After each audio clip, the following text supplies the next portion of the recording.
Well, hello, welcome. We are so excited to share with you the Galapagos experience with Silversea, and we have some amazing experts on board today. I'm Carol with Imagine Going There Travel, and I'm here to welcome from Silversea both Tim and Ara. Tim is our Director of Expeditions for Silversea.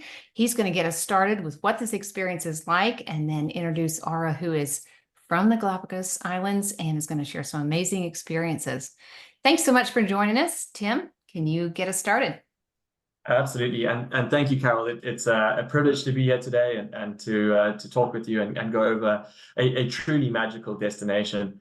Just in the form of introductions, yes, that's me, Tim. I'd love Aura to do a little bit of an introduction of herself. She is I describe her as my secret weapon for the Galapagos, but just an incredibly passionate, knowledgeable human who's actually living the life that we get to talk about. So, Aura, if you don't mind, just a few words about yourself. Thank you, Tim and Carol. Well, I am in the Galapagos right now. Have been living here for the last 20 years, but my family has been here since the 1930s.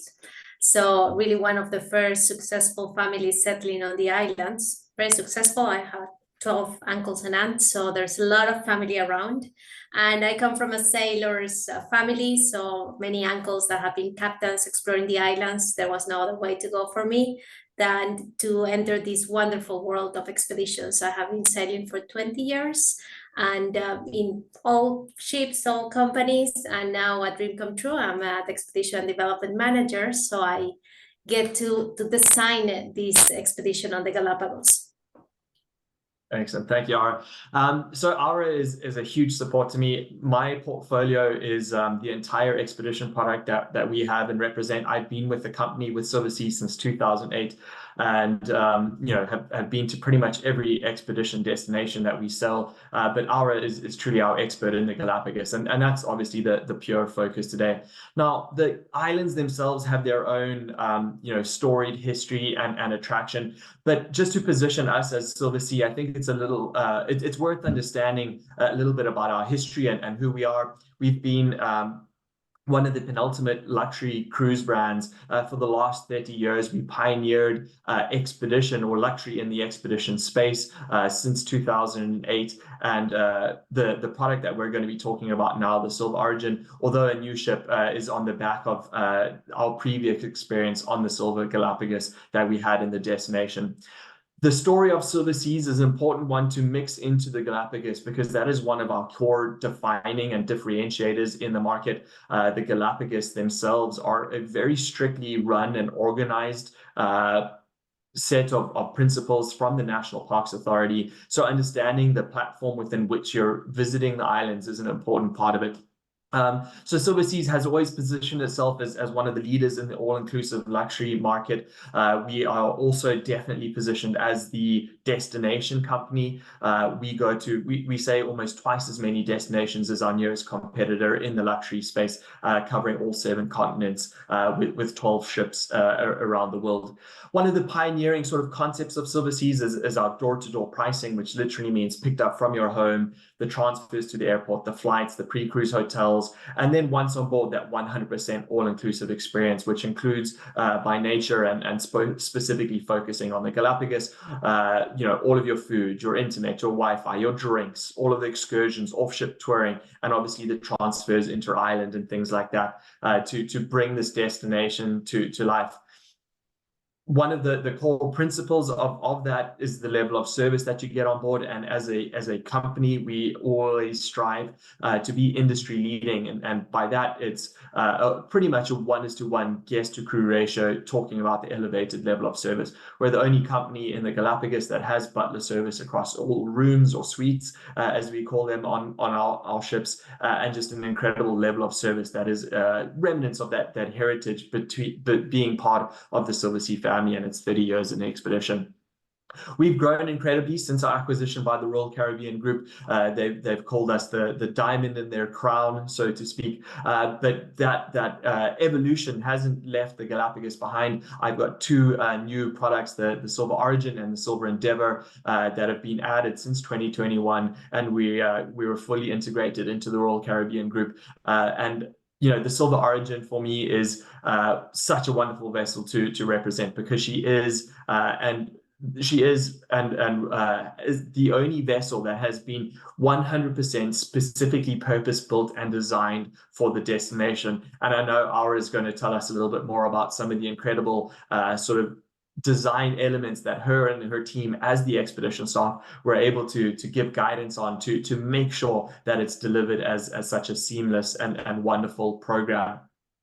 Now, obviously, we're focusing on the Galapagos, so I just wanted to talk about the journey to the islands first, and then we'll go through the ship before digging into the destination themselves. And as I mentioned, fundamentally, one of the most important parts of it is the door-to-door pricing. But our entire Galapagos program actually starts with 2 nights in Quito. That is whether you're choosing to take our air or not. In the JW Marriott, where we have we get the group together essentially, and from there all travel arrangements are together. We take care of the luggage and the transfers and everything. We then board you from Quito on a LATAM flight with the transfer from there to Guayaquil. It is group space that we take out on the commercial available air, and from there off to San Cristobal on the Galapagos Islands before returning on the back end of that program. Now, I promise I have some better images, but this is just my first moment stepping foot on the islands, and I wanted to look back and take a photo of the plane. And then I think my second photo that I took, once you arrive, you go through the customs and immigration on the islands, and you get met by the expedition staff, taken by small little bus and coach to the pier, where you board the Zodiacs. And just, from the moment you're on the islands, the wildlife is there. And I think that's such an underlying theme about the destination. It's a mother and calf sea lion on the beach, just nursing and suckling before we boarded our Zodiacs and made our way out to the vessel. So the Silver Origin, as I mentioned, purpose-built for these waters, and an absolutely spectacular platform as such. I'm going to go through just some of the important public spaces on the ship, just to position her as the platform that we use to explore the islands. She is a wonderful ship to explore the destination. This is just the floor plan, and the reason that I wanted to highlight this is because she is quite unique in terms of a design. We have all of the guest suites on only 2 decks, which means the rest of the space is open public areas with some wonderful public venues, the restaurants, lounges, bars, etc. And then obviously the grill and the observation, the stargazing deck on top. Just to go through the vessel, it's important to understand that the Galapagos is delivered entirely by Zodiac. The ship is never alongside, so everything from the luggage, the food, and all of our guest transfers at disembarkations is happening by Zodiac. So this is an aerial view of that stern marina. This is what it looks like from the side angle. We've got Zodiac nosed on to the bow, or bow onto the stern, and I just wanted to show you that embarkation and disembarkation procedure. This is getting off the ship. You can see there's plenty of what we call ABs, or able-bodied seamen, there to assist. And I think this next little video will go through the direct function of getting on and off the ship from a embarkation perspective. You can see the seamen are asking the guests to pass their snorkel gear off to them so that they have their hands free. They then come forward with the assistance of the seamen and the guide in the boat. There's always plenty of hands and assistance to get our guests on and off the ship safely. Now, why I wanted to go through that little video is because one of the most important understandings about how the Galapagos is delivered is, and a question that we get asked quite frequently, is what kind of physical activity levels do I need to be able to participate? I think for me, the easiest benchmark that I generally provide is if you're able to go up and down a flight of stairs, you're at least able to get on and off the Zodiac and be able to participate.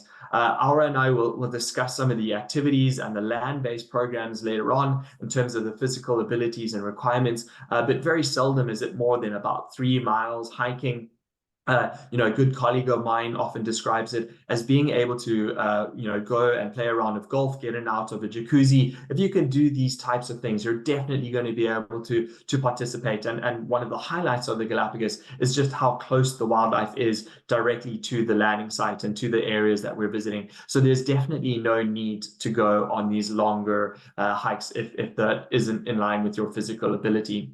But from that marina area, just a bit of an overview of the rest of the ship. This is the waiting area, or the area just off reception.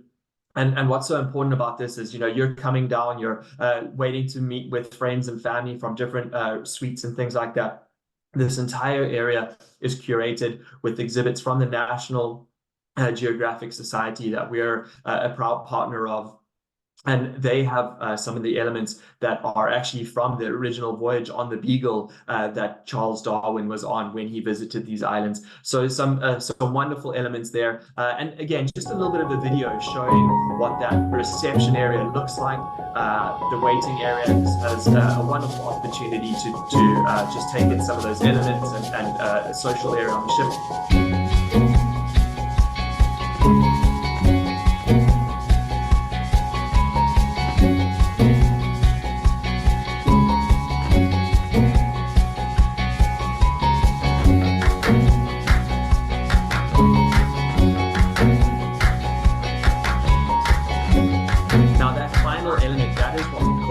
Camp, and it is an interactive system that is part of the educational program. Obviously, we have a dedicated team of expedition staff that are there to guide off the ship and enrich the guest experience throughout the stay in the islands. But there's also an opportunity for self-directed or your own interactive learning. That touchscreen monitor then brings up visuals on the screen, and you can go and look for more information on the birds or the whales or the landing sites that we're going to, or the destination from a historical perspective, looking at Darwin, for example, and some of the other early explorers. So a wonderful resource to go and at leisure interact. This is a one-of-a-kind destination in the Galapagos that isn't on any other ships. So just another wonderful positioning of the influence that Aura and her team had in designing this venue. Now, the second one of the core concepts is the educational program, and this forms the backbone of that on the on-ship experience. This is where our daily recaps and briefings and the lectures happen on board. You can see all of the different monitors and screens so that everyone has great visuals, but this is where our dedicated guides for the Galapagos are bringing the destination to life. They're giving lectures on all of the various topics, from the marine life, the bird life, the geology, the oceanographic currents that make this destination so unique. And of course, on all of our Silversea ships, it is with 100% all-inclusive beverages of all kinds, the room service, the butler service in every suite, and then of course the dining venues. So just having a quick look, this is the main dining menu. It is a breakfast buffet. Obviously, people tend to want to move through breakfast a little bit quicker if they're about to head off on a morning's activities. But it serves as a lunch and dinner a la carte dining menu, and then in the evening as well as our more elegant option. And the second dining menu that we have on board the ship that is a little bit more relaxed in terms of its setting and its appeal is the pool grill. So we have these two dining menus that are in conjunction and open for all meals for guests to go and obviously indulge in some of the fine cuisines that we have in the Galapagos. So just to show you visually, this is the pool grill that is on the upper deck, and this serves as a lunch and dinner venue as well. So this is truly open to the elements and a wonderful platform to go out and explore.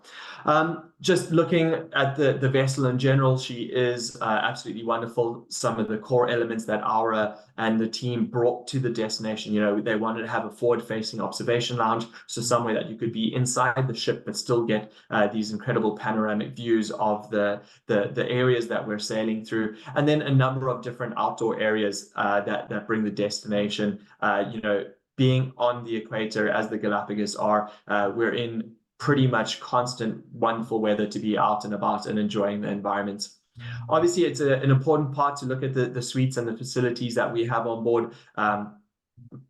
Some of the largest suites, or the average largest size of suites in the Galapagos across any vessel there, and just a wonderful venue to go back and relax after the day's activities. I'm not typically one that puts too many pictures of the suites and accommodations on a ship, but she is just such a wonderful vessel that I thought it was well worth it. We often get a question about balconies, and I did want to point out that this entire top section of the window actually comes all the way down to create basically an entire balcony experience for the whole suite. So you can drop the windows and just be in the environment as closely as possible. On the top end, we have some wonderful big owner suites and other suite categories. This is the owner suite with a separate living and sort of entertaining or dining quarters. And just to know that we have a number of different categories in between that. But from a positioning perspective, absolutely the best possible suite in the destination. I just look at that bathroom and I think this is quite incredible. And I will inform you that fortunately you do have the option to frost those mirrors so that you don't have to be worried about who's seeing you from the outside while you're taking your shower at the end of the day. But really just some wonderful accommodation options on board. Just touching on a few more of those final sort of outdoor spaces, you can see where the marina retreats for our sailing operations. This is on the back of the Explorer Lounge or the Educational Lounge. These are the suite decks of the owners, and some of the bigger suites have these private balconies at the back. And then we have the jacuzzi, and just a little bit further forward, this is the covered area where the outdoor grill is. It's important to show these spaces because in the Galapagos, a lot of time is spent out and about. You almost certainly always have frigate birds and boobies following around the ship, and just being able to relax and lounge in these outdoor environments and really take in the destination as we're cruising through some of the narrow passages and things like that is really just a fantastic opportunity. And then, of course, we have the jacuzzi. And now I've gone through very quickly some of the basics of the ship. I'd love to get Aura just to talk a little bit about some of the focuses on the cuisine, the staffing of the team in the Galapagos, how we source the food, and how that represents from the guest experience.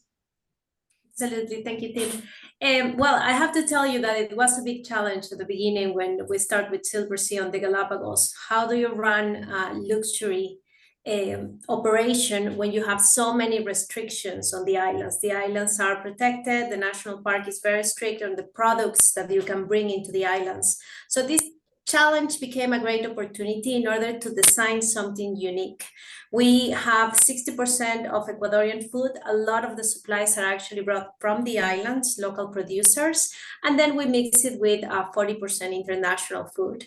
This is very dangerous because once you come, you might not want to go back home after trying all the different Ecuadorian flavors. So for breakfast, for example, you're going to have these unique muchines, dishes from the coast of Ecuador with a mixture of some delicacies from the highlands, but also, of course, combined with some international options.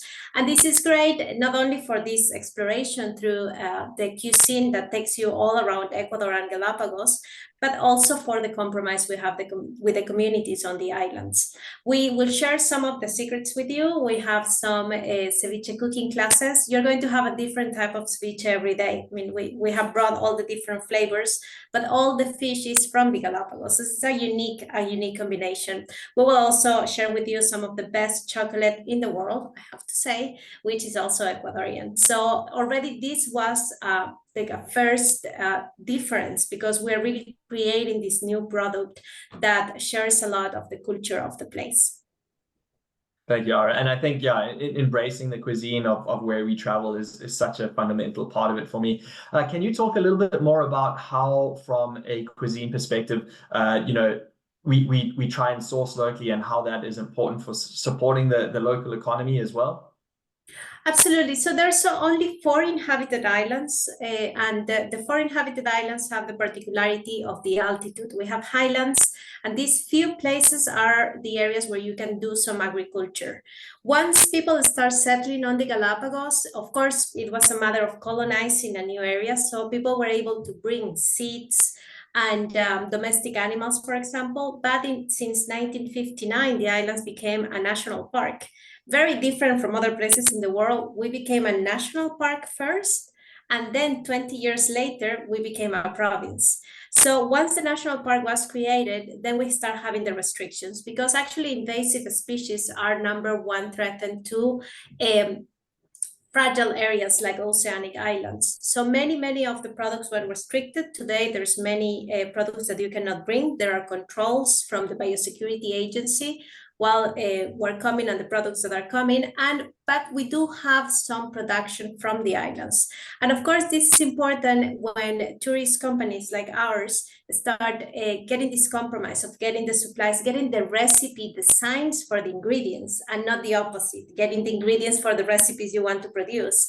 In this case, we are getting some supplies from Santa Cruz, we're getting some supplies from Floriana Island, we're getting some supplies from San Cristobal, and not only the fruits and vegetables and the fish and the meat, but for example, we have some local producers that have come to us and show us the different products, for example, jam of different tropical fruits. And then we start working with them. Okay, maybe this is a bit too sweet for the taste. Ecuadorians will love the sweet. So, okay, we might want to get a bit less of sugar, and then creating these recipes to be able to have on board. So when you're coming and you're tasting these things, you're really getting them from the locals in the islands. Thank you. Now, I love this image, and it was really quite a shock to me. I didn't realize how much infrastructure the national parks systems had built and put into operating and visiting in these different destinations. You know, when you think about it, they've obviously designed it to reduce the impact on the environment, because they recognize that tourism is, if not the most important element of you know, the economy there. I want to talk a little bit about the program and what it looks like from a day-to-day basis in terms of the activity level, in terms of the different experiences that we have. You know, I maintain that it's at least 2 landings, or, you know, 2 off-ship activities in the morning and the afternoon, often with snorkeling in that later mid-morning section. You know, we talk about wet landings and dry landings on some of the beaches, you know, with the alternatives of whether it's got some infrastructure on some of the islands and things like that. But in general, you know, we've got hiking, we've got zodiac cruising, we've got the snorkeling, we've got the trips up to the highlands. Can you just tell us a little bit about the off-ship experience on a day-to-day basis? Absolutely. So we will be moving. Normally, we have 1 visitor site in the morning, 1 visitor site in the afternoon. The navigations during the day are short, but we are having great itineraries, and something great of being on a ship is we can go to the farther islands. So the long navigations are doing at night. Normally you wake up on a different island, completely different landscape, because you have these amazing contrasts from the old islands to the new islands, from the new volcanoes to islands that are already green with vegetation. So you wake up every day on a different location. And then on the level of activities, we want to take every opportunity that we have to explore the islands. The Galapagos National Park has given us the itineraries. We have worked with them in for example, adding the Western Islands to both of our itineraries. But then they will tell us, okay, on this place, these are the activities that are allowed, and you can be there in the morning. With that, we start designing the expedition, and it can change from 1 week to the other. If we see that we have a group that is more active on the water, we will just move the schedules, and that's the beauty of it. We can really design the itinerary basically per group. Normally in the evening, we will tell you the day before, we will tell you what is happening on the next day. We will share with you videos and photos, and then we will explain you the different options. And this is something great on a vessel with this many naturalists. We have 11 expedition members, one of them a filmmaker, the other 10 are guides, naturalist guides, including the expedition leader and the assistant expedition leader. And the fact that we can give options. So we will have in a day, for example, we'll have a hike of 3 miles. We will send those of you who are missing some exercise on a fast hike, and off you go first. We call it the less talking, more walking. So you just up you go up to the top of the hill. Then we will send those of you who want to go slower pace with more nature interpretation on a different group.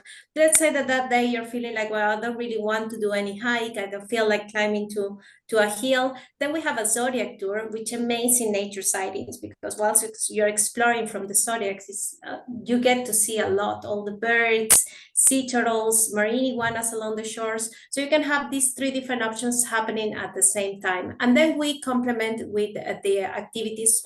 Normally kayaking, well, sometimes kayaking we start early, but the snorkeling we try to put it in the mid-morning or afternoon, because that's when the sun is the strongest. So that's the perfect time for you to be out of the islands and instead in the water. So we'll combine these. This is great. I mean, I as I mentioned before, I have worked in large ships, small ships, private ships, and small ships give you this beautiful private experience. That's what I thought. But the fact of having only one naturalist, it really limits you in the different options you can have.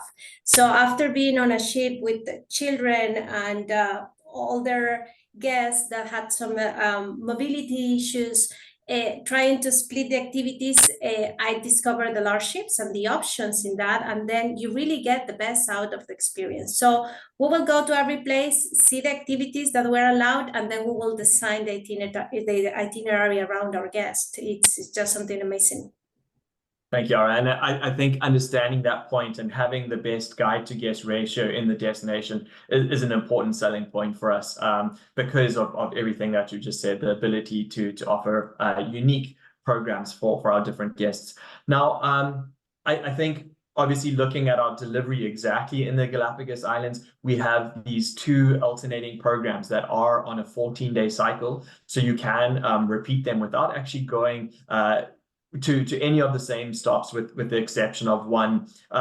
Do you want to just talk a little bit about the 2 different programs? And I think most common questions that we ever get asked are, well, what is the main difference between the 2 different programs? What am I going to see and what am I not going to see? And then, what time of year? If you can maybe just address some of those questions. Yeah, so we have 2 different itineraries. We have the Western itinerary and the North Central itinerary. I love them both, and I'm being very honest in that. If I have to choose one, it becomes very difficult because both are as good, but they are different one from the other. So on the Western itinerary, it's called Western because we're spending 2 full days on the Western Islands. Both of our itineraries start from San Cristobal. There are 2 main airports in the Galápagos. We chose San Cristobal because it is the airport is 5 minutes from the harbor, so the logistics is so much simple. And then we start from San Cristobal. We start moving to the west. We're going to visit some iconic views like Bartolome Island. Then we go to the west, Isabel and Fernandina. On that areas is where we're going to explore a lot from our zodiacs. We have several areas where we have zodiac rides. We have amazing snorkelings. We're going to be landing on Fernandina Island, which is the newest island, probably one of the most pristine areas on Earth.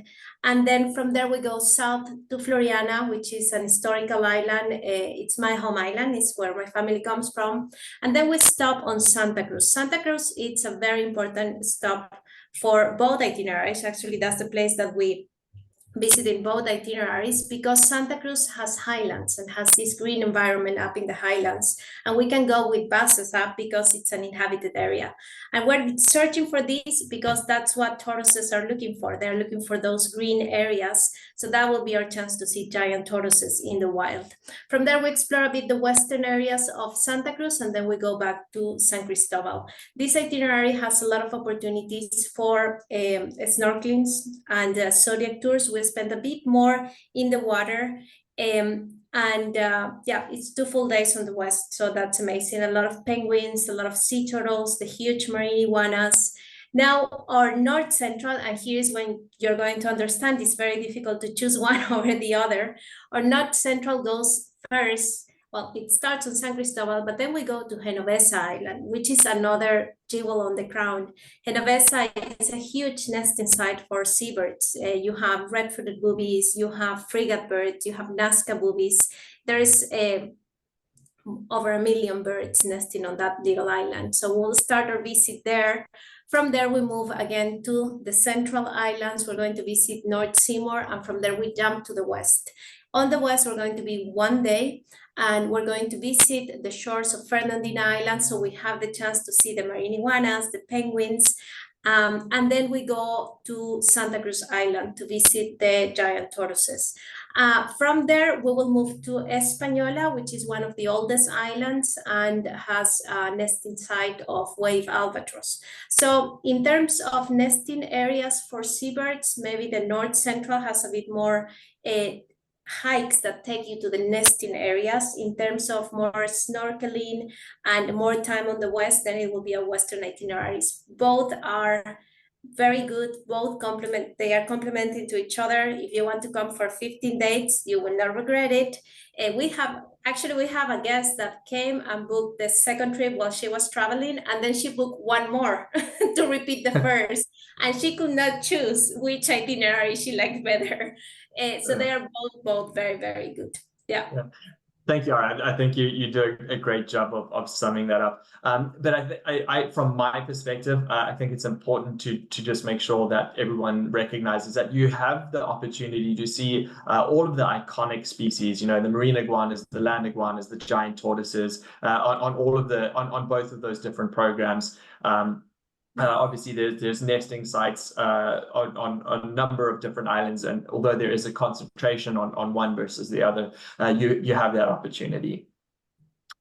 I think from my perspective, Ara, one of the most incredible things about visiting the Galapagos is just how different the different islands are, how different they are from a geological perspective in terms of their age, you know, with the volcanoes. And obviously, that is what makes the Galapagos so unique, you know, where the currents are hitting the different islands, the different terrains that you get, and the speciation that has resulted in the differences of those islands.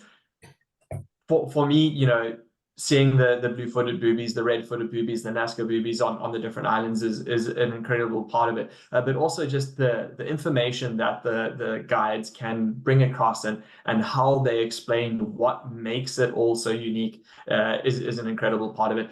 Do you want to talk a little bit about how you go about choosing your expedition team and what makes them such incredible elements of a guest's experience in the destination? Yes, I smile so much because really the expedition team is my family. I grew up with many of them. Well, we start guiding on the previous ships, and then we just came to the different companies, and then we decided to go all together to Silversea. We have all our naturalists are from the Galapagos. Actually, all our crew is from Ecuador. To work and live in the Galapagos, you have to be from the Galapagos. So that changes a lot of the interpretation side, because you're really talking about your home, and that you're really going to see that. So we have naturalists that grew up in the Galapagos, naturalists that came for different stories to the Galapagos. Like my husband, he fell in love first with me, then with the islands. And you have it's a really personal experience, because we're really sharing our stories, our knowledge. We come from different backgrounds. We have biologists, we have architects, and they all add this different knowledge to the experience. We have been working a lot in thematic interpretation and storytelling, because, as I said, visiting the Galapagos without a naturalist is just like watching David Attenborough's documentary without the sound. Mm. They bring so much to the experience. They are so knowledgeable about the area, and they add their personal stories too. So it just becomes this really nice combination. And we want our guests, because we are the host of the islands, we want them to really not only visit and have a good time, but to understand the Galapagos. And this is a really life-changing experience. And now looking at this picture, it's really a place when you come with your children. I have seen so many grandparents coming with their grandchildren, and I see in those kids' eyes the effect of that memory that is going to last forever, of this experience with their grandparents. And I can also see the chip of conservation, of love for nature turning on that moment, on that experience, on that first sea lion that you see, on that first snorkeling that you're able to do. So it's a great destination for children also, but it really adds a lot, this expedition team that that is really putting themselves into the visits. We have worked a lot in the lecture program, so it's not just events that we have, but everything is connected. We are really working in understanding the islands from the origin to why the conditions are so different, to how colonization happened, to then the conservation issues that we have. So we want to talk about the good things. We want to talk about the challenges. We want our guests to really know the reality of the islands, and then to leave the islands with a deep understanding of the place and caring about the place. So yeah, that will be about my beloved expedition team. Thank you. Just on the topic of snorkeling, while we have these images up, we provide 2 mil wetsuits to obviously help people feel more comfortable in the water. I think one of the questions that we still probably should address a little bit more is seasonality, and you know, we always get the question, what is the best time of year to go to the Galapagos? I think we have the same answer, but if you want to maybe just touch on that as a theme, because I know it's not really about the breeding cycles too much. There's a pretty broad seasons when because we're on the equator, there's wildlife and things constantly happening in the islands. Yes, we have this privileged weather, but we do have 2 different seasons. We have our cold season, which is called cold for us Ecuadorians, but it's not really cold. In the cold season, we have the influence of Humboldt current, which is coming from the south, and with that, we have a bit lower temperatures in the water. On the Western Islands, it can go maybe to 68 Fahrenheit, all the way up to 74. And this brings a great weather because it's drier. It's dry. In the mornings, you have this nice breeze while you're walking, so it's wonderful for hikes. But in the waters, yeah, you want to have your wetsuit with you because you're going to be in the water probably 1 hour, so it becomes chilly after a while. We have our warm season, which will start, so the cold season starts normally at around June, and it will go all the way to November, and then our warm season goes from November to May, beginning of June. So right now we're in the transitional time when the water starts cooling off, but it's not so hot and humid. Now, if you come at the peak of the warm season, that will be February, March. I love it. The water is super warm, 80 degrees, 83 degrees. It gets more hot and humid on the island. So then those hikes can be a bit more challenging. You do need a lot of sun protection during the whole year. In the cold and the warm season, the sun is very strong, as we're the closest to the sun than any other place. But yeah, basically that will be the difference in the temperature of the water. In terms of wildlife, there's always something happening. I mean, we have sea lions that are here all year. Many species are residents. They don't migrate here. We have very few migratory species. So you will just see the different cycles. Baby sea lions are opportunistic. So even though we have a peak for the mating time, I have seen baby sea lions all year round. But yeah, basically that will be the difference between the 2 seasons. So the cold, dry season and the hot, humid season. Excellent. Just very quickly, I want to mention that we have a fully inclusive kayak program. We have the maximum number of kayaks that are available or that are allowed by the National Park Services, and any opportunity that we get where kayaking is allowed, we have a voluntary sign up for guests to be able to participate in this program. Just no children under the age of 16 can participate. So that is just one of the additional sort of options that we have when visiting the islands. Now, I know this is definitely a topic that's very close to your heart, being from the islands yourself. I know that we at Silversea do a wonderful job on a couple of different fronts. One from a preservation perspective, one for a future forward-looking perspective, and one on a current sort of day-to-day management of the islands. Can you touch on some of the initiatives that we do, just from how we are looking for for the protection of the islands and the future growth and development? Yes. You cannot visit a place like the Galapagos and don't feel like you have to do more than what is expected. And this is really close to our heart. As I mentioned before, we are from the islands. So one of the things from the environmental part, and I think it's amazing, it's the fact that we're trying to live our less, less impact possible. So we're taking out all the trash that is produced, all the waste that is produced, it's sent to mainland. And this started last year, at the end of 2022. We have already for years dealt with LATAM to take out all the recyclable garbage. But considering that we're in a tiny island, that the 4 inhabited islands, they do have a waste management, but it's really very limited.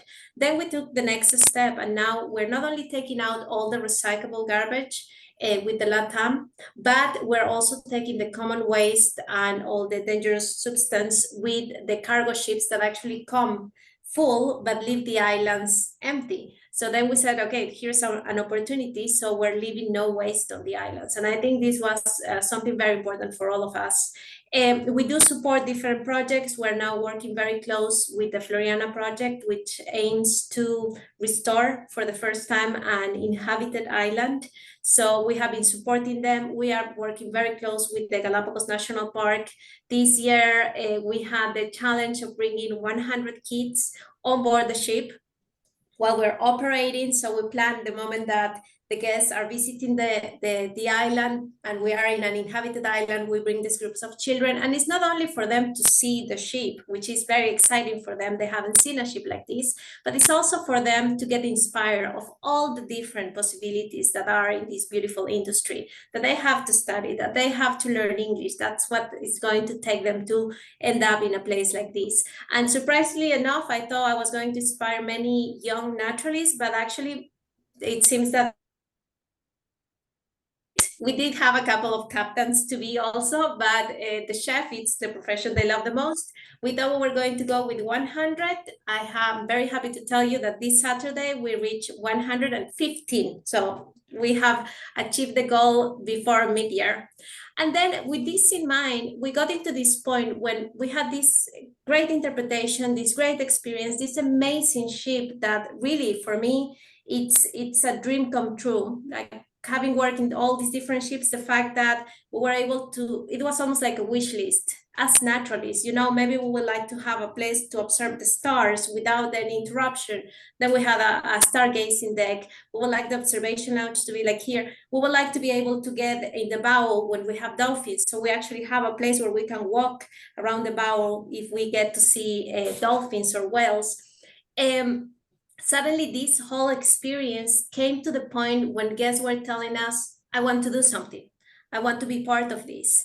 And that opened the door to create, we started in 2019, the Silversea Fund for the Galapagos. We partnership with a local NGO, and we are getting this fundraising going on board. It's very different from any other fundraising on the islands because we're focusing on education. So 80% of the funds will go to educational programs, formal or informal programs, and then 20% will support conservation programs. And we think this is really important because the children in the Galapagos today are the ones that are going to be the guardians of the Galapagos tomorrow. So we really had to aim for education to get those children to understand the beauty and the big responsibility that they have being from a place like the Galapagos. Now, as Silversea, we for the guests that decide to donate, we're giving a future travel voucher. So let's say that you donate, it's from $250 to $1,000. We will give you a voucher for the same value for a future trip, for the second trip on the Galapagos, which I'm sure will happen. Or let's say you want to go to Antarctica, the Arctic. After coming on an expedition in the Galapagos, you're going to become a fan of expeditions. So we will give you this voucher, but also you can have a tax deductible credit. That's another way that you can do your transfer, or you can just donate for the fun and the beauty of it. We have worked with the Scouts on San Cristobal, which is beautiful because some of our naturalists were former Scouts. So when they see their leader, they go like, you know, and now we have younger Scouts learning to dive, for example. We are supporting Tomás de Berlanga School, which is a private school on Santa Cruz, which is focused on an environmental education.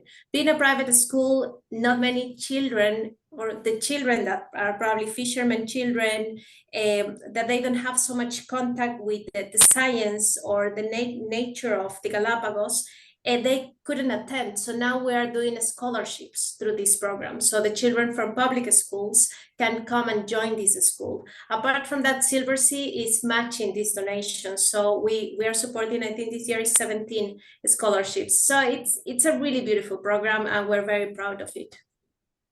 Thank you. Yeah, I love not only the way that you present it, but the intentions behind it. I think it is just a wonderful example of how we're trying to be responsible in these destinations. I think we're getting close to our time. I just wanted to circle back. You know, Silversea is an all-inclusive product, and everything that you see listed here is part of the program in the Galapagos. You know, be it from the transfers and everything in Quito, the luggage handling, and then on board the absolutely incredible level of service, the cuisine, everything that you've mentioned from that perspective. I'm going to put this slide up just so that you have Carol's information and contact information. I'm going to shut down the screen so that I can see the rest of the presentation. I think we might have had a few questions that we were going to address from my side. Carol, I hope we covered some of the baseline information that you were looking for, but very happy to take any questions that you might have. Yes, thank you. That was packed full of a lot of great information. We do have a couple questions, and I'd like whoever can best address this. One of the things that guests have asked us is, you know, the ship being 100 people versus some of the other lines that are smaller ships. What is the advantage, disadvantage of that? From your perspective? I can address that. The national park will give maximum capacity. It's called the cargo capacity, and that allows a maximum number of people to visit an island at a time. So when you are visiting, the number is 100. So when you're visiting with us, we have an island or a visitor site for ourselves. And this is something I really love, because then we can time the different visits, we can time the different activities. So even though you're traveling with a group of 100, while you're on the island, we have a very small groups, 10 to 12 people, and you get a very private experience. While you're traveling on a small ship, normally most of the ships are 16, because that's the maximum number one naturalist can take. So you will have to share the place with probably 4 or 5 other ships. If you're traveling in one of 48, then you might have 2 small ships at the same time. And it is more difficult to plan or to coordinate the visits, to agree at what time you're disembarking, because all the ships want to disembark at the best time for the sun, for the best time for the snorkeling, and it's very difficult to synchronize the way that we do. So that's important to think, because you might think, okay, in a smaller ship, I'm going to have a more private experience, but that was one of the reasons why I moved to the larger ships, because then we are on the area by ourselves. We can organize and plan the visits for our guests to get the best experience without any other ships around.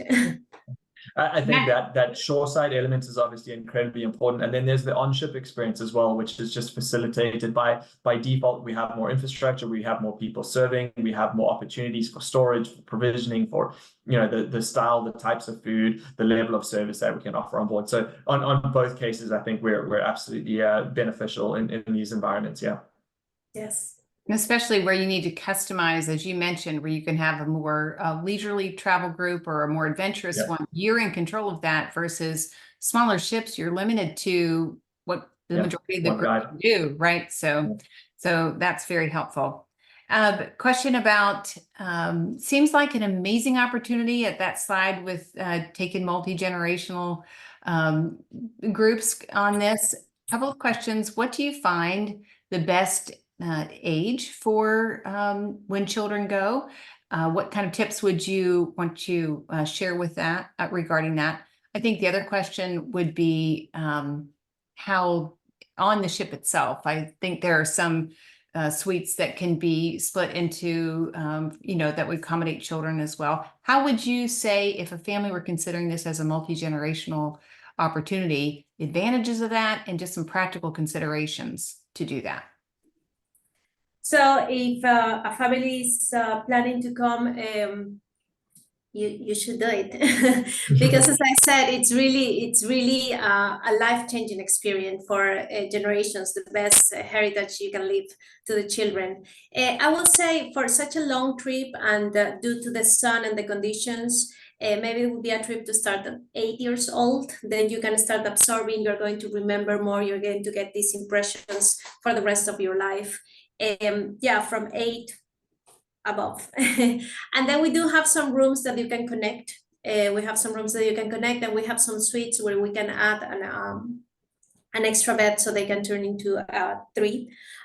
So yeah, it's a great destination. I think summer vacations are great for children. We will have more groups,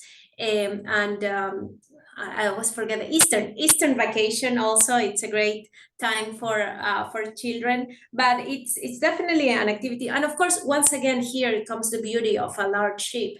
If we have groups that have children, we're not going to spend as long on the island because it can be challenging for a kid to stay 3 hours on a hike learning about the evolution of the species, and then they might want to get a faster hike with the big impressions and then go and enjoy the water. So we can plan these things. We can adjust to not only to the group but to the age of the group.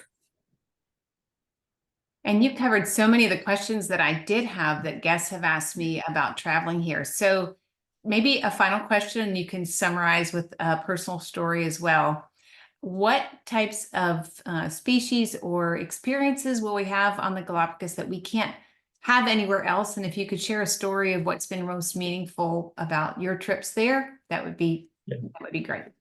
Can I go first, Ara? Because I feel like yours is going to definitely be better. I had the privilege. I'm quite an avid water person, and my standout global snorkeling or free diving experience was 100% in the Galapagos.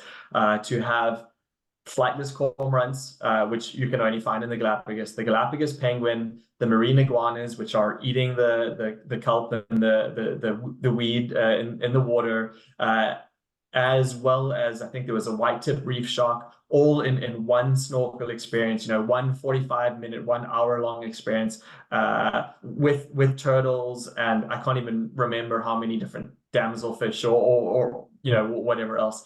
Without a doubt in my mind, absolutely the best snorkel experience that I've ever had anywhere in the world. And I've been a very privileged traveler over a number of years. I've been to some of the best diving in Indonesia, Raja Ampat, and this, without a doubt, absolutely ticked all the boxes. So yeah, unique experience for sure. Yes, I think in general terms, how close you can get to nature. Being oceanic islands, very few species were able to arrive, and the few that arrive adapt to the conditions. And then we have these unique animals. I mean, a really big percentage of our species are only found in the Galapagos, nowhere else. The giant tortoises, the land iguanas, the marine iguanas, the flightless cormorant, my beautiful Galapagos penguin. I mean, there are so many species that you can only see here. But added to the fact that no big land predators were able to arrive. So animals are what we call ecologically naive. Why will you waste energy in running away, hiding if there's no big predators? So when you are there, and I have lived through it, and I'm just thinking about it, I'm going like, okay, I need to go out to the garden because it's such an amazing feeling of how close you can get to nature, how you don't interfere with them. I mean, they look at you, they know you're there, but you don't interfere with their activities. So I think, I don't know, my favorite things, swimming with sea lions. I could spend hours because they interact with you, they look at you, they dive, they challenge you to see how deep you can get. To walking among giant tortoises. I love Galapagos penguins. So really, I have been observing them so long that I actually start recognizing them individually, and now we're working on writing a paper about that. everything, but also is the fact that you never know what is going to happen. You know, it's a completely natural place, so it's the unexpected. And I think one of my highlights was one night that we were navigating on Santa Cruz. We were on the Central Islands, and then the captain called me at 11 p.m. I was expedition leader. He told me there is this red color in the distance. So we called, there was only one ship, which was a private ship on the area, and they told us it seems that there is an eruption. It was 11 p.m. So there was only one thing to do, and that was to call to the office for permit, and they did not answer. So then we took the decision to go.